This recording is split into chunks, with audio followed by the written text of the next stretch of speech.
بسم اللہ الرحمن الرحیم۔ السلام علیکم ورحمۃ اللہ وبرکاتہ۔ آج میں آپ لوگوں کے ساتھ ایک ایسی عورت کا واقعہ ذکر کروں گی جس نے اپنی تمام جوانی دیوار کے ساتھ گزار دی۔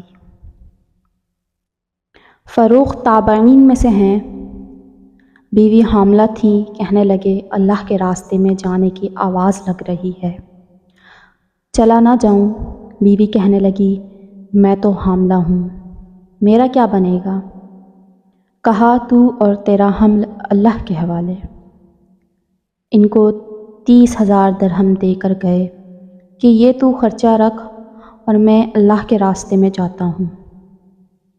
کتنی خزائیں، کتنی بہاریں آئیں اور کتنے دن صبح سے شام میں بدلے، شام ڈھل کر بدلی پر فاروق نہ آیا۔ 2، 3، 4، 5، 10، 20، 25، 27، 29، 30 سال گزر گئے۔ ایک عورت نے دیوار کے ساتھ جوانی گزار دی، فاروق لوٹ کے نہ آیا۔ 30 سال گزر گئے۔ ایک دن ایک بڑے میاں مدینے کی گلیوں میں داخل ہوئے، پرا گندہ شکستہ حال، بڑھاپے کے آچار اور اپنے گھوڑے پہ چلے آ رہے ہیں۔ 30 برس میں تو ایک نسل ختم ہو جاتی ہے۔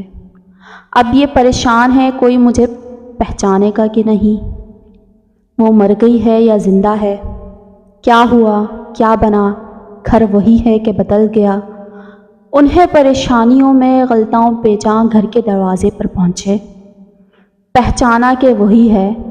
اندر جو داخل ہوئے تو گھوڑے کی آواز، اپنی آواز، ہتھیاروں کی آواز، بیٹا بیدار ہو گیا۔ دیکھا تو ایک بڑے میاں چاند کی چاندنی میں کھڑے ہوئے ہیں، تو ایک دم جھپٹے اور اس پر لپکے اور گریبان سے پکڑا۔ جان کے دشمن، تجھے شرم نہیں آئی؟ بڑھاپے میں مسلمان کے گھر میں بن اجازت داخل ہوئے ہو۔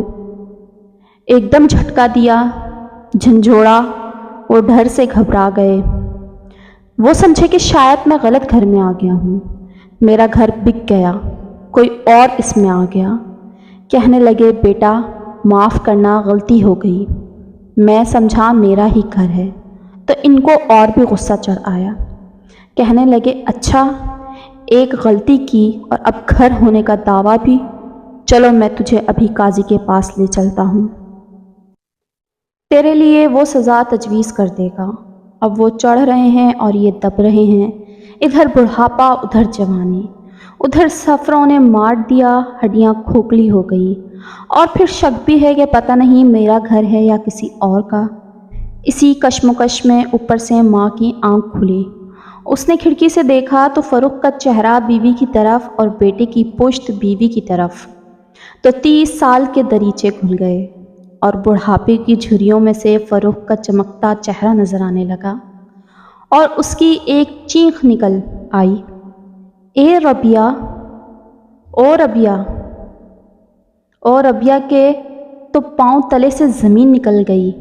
یہ میری ماں کو کیا ہوا؟ دیکھا تو اوپر کھڑی ہوئی، اے ربیہ کیا ہوا ماں؟ کون ہے پتہ نہیں؟ اے ظالم، باپ سے لڑ پڑا، تیرا باپ ہے جس کے لیے تیری ماں کی جوانی گزر گئی اور اس کی رات دل میں ڈھل گئی، بال جس کے چاندی بن گئے، یہ وہ ہے تیرا باپ جس کے لیے میں نے ساری زندگی کاٹ دی۔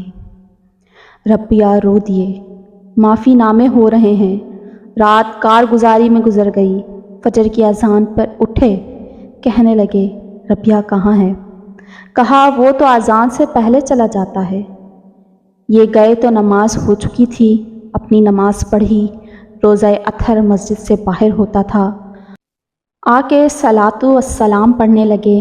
پڑھتے پڑھتے جو مسجد کی طرف نظر پڑی تو یوں مجمع بھرا پڑا تھا اور ایک نوجوان حدیث پڑھا رہے تھے۔ دور سے دیکھا، نظر کمزور تھی، پتہ نہ چلا کون ہے، ادھر ہی بیٹھ گئے اور سننا شروع کر دیا۔ حدیث پاک کا درس ہو رہا ہے۔ جب فارغ ہو گئے تو برابر والے سے کہنے لگے بیٹا یہ کون تھا جو درس دے رہا تھا؟ اس نے کہا آپ جانتے نہیں، آپ مدینے کے نہیں ہیں؟ کہنے لگے بیٹا میں مدینے کا ہوں، آیا بڑی دیر سے ہوں۔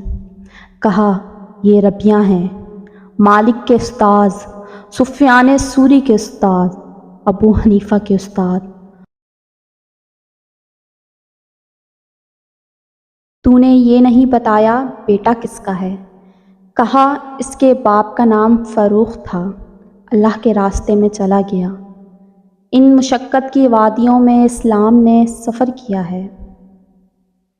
کہنے کو تو ایک ذرہ ناچیز ہے مگر تعمیر کائنات کے کام آ رہے ہیں ہم۔ اس لیے آرزو ہے جینے کی، دیکھ لوں پھر زمیں مدینے کی۔ ستارے کا ڈو بنتا، شبنم کا رونا، شمع کا بجھنا، ہزاروں مرحلے ہیں صبح کے ہنگامے سے پہلے۔ عجب کیا شان رحمت ڈھانپ لے میرے گناہوں کو، خطا کی ہے مگر تیری عطا کو دیکھ کر کی ہے۔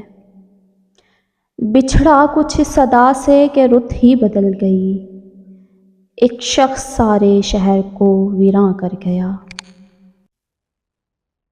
امید کرتی ہوں آپ لوگوں کو آج کا یہ واقعہ بے حد پسند آیا ہوگا۔ میرے چینل کو سبسکرائب کر دیں تاکہ آنے والی مزید نیو ویڈیوز آپ لوگ تک پہنچتی رہیں۔ جب تک کے لیے آپ لوگوں سے اجازت چاہتی ہوں۔ اللہ نگہبان۔ السلام علیکم ورحمۃ اللہ وبرکاتہ۔